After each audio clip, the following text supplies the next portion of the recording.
They fired me on a Friday, in front of everyone. My manager smiled and said I was replaceable. What he didn't know was that by Monday morning, I'd own the company. My name is Marcus Hale, and 3 years ago, on a cold Friday afternoon in Manhattan, I lost my job in the most humiliating way possible. Not privately, not respectfully, but publicly. 12 people were packed into that glass conference room, coffee cups on the table, laptops open, all waiting for what they thought would be a routine meeting. My manager stood at the head of the table, cleared his throat, and crossed his arms like he was about to announce good news.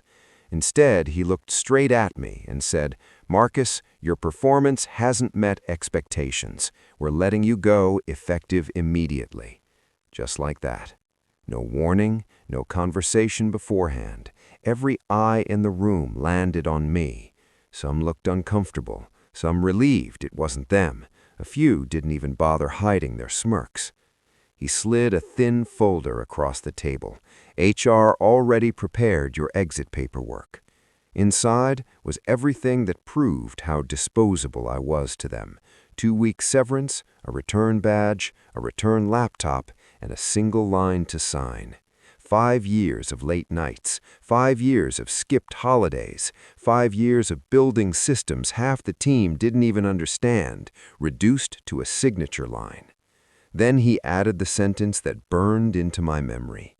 "You're replaceable, Marcus. Let's not make this harder than it needs to be." Replaceable. Someone actually laughed. I closed the folder slowly, stood up, straightened my jacket, and said calmly, "Understood." No arguing, no begging, no dramatic speech. I shook hands with HR, picked up my bag, and walked out while everyone avoided eye contact. The elevator ride down from the 32nd floor felt longer than my entire career. When the doors opened, the security guard held out his hand, my badge. I gave it to him. Then I stepped outside into the rain. Unemployed. No paycheck. No backup plan. I walked 3 blocks before I finally stopped. I didn't cry. I didn't scream. I just stood there, breathing in the cold air, telling myself one thing: stay calm. Because here's what nobody in that room knew. I wasn't just an employee. 2 years earlier, I had quietly set up a holding LLC with 2 trusted partners from a previous startup.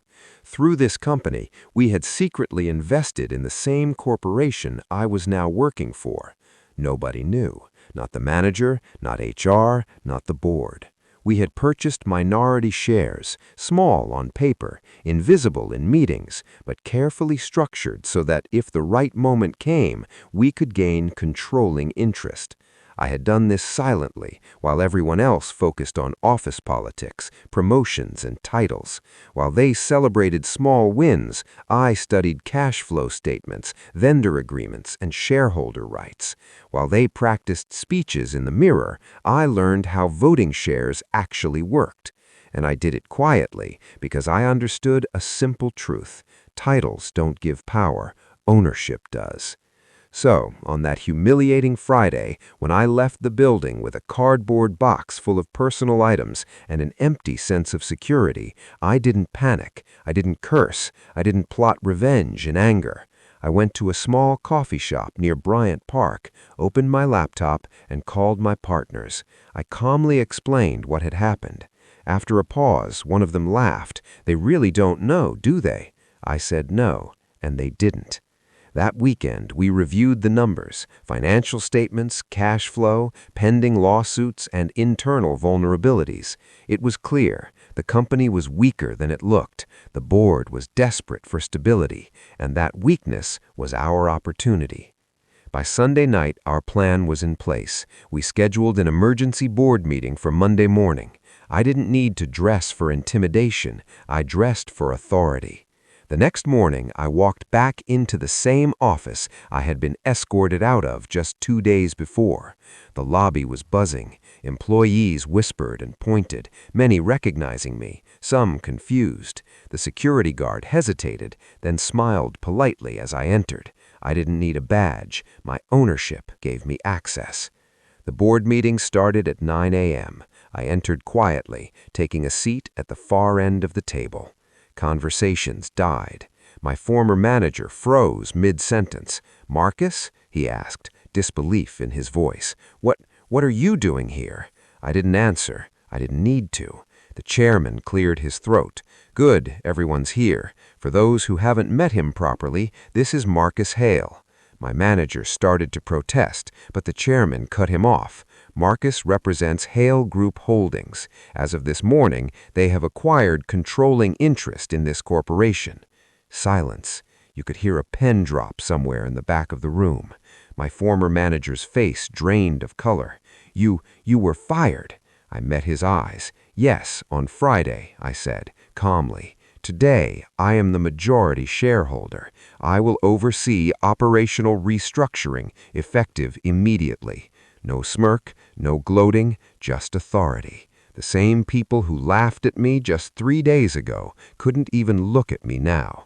My manager fumbled for words, trying to explain, stammering about budget pressures and misunderstandings. I let him finish. Then I spoke. "Pack your office." Security escorted him out the same way they had escorted me. The difference, this time, I signed the order. I didn't fire anyone else. I didn't humiliate anyone publicly. I simply restructured leadership, promoted people who deserved it, removed toxic management, and implemented a rule: no employee gets terminated publicly ever again. The company grew stronger than ever, profit margins increased, and staff morale improved. People who had been overlooked for years finally got recognition. Vendors were paid on time, processes improved. The office became a place of respect, not fear. And I sat back, remembering that rainy Friday, the cardboard box, and the cruel words, "You're replaceable." It hit me then that power isn't about revenge. Power is about responsibility. And sometimes the loudest person in the room doesn't own anything. The quiet one does. I had learned it the hard way. Sometimes they fire you on Friday and you buy the company on Monday.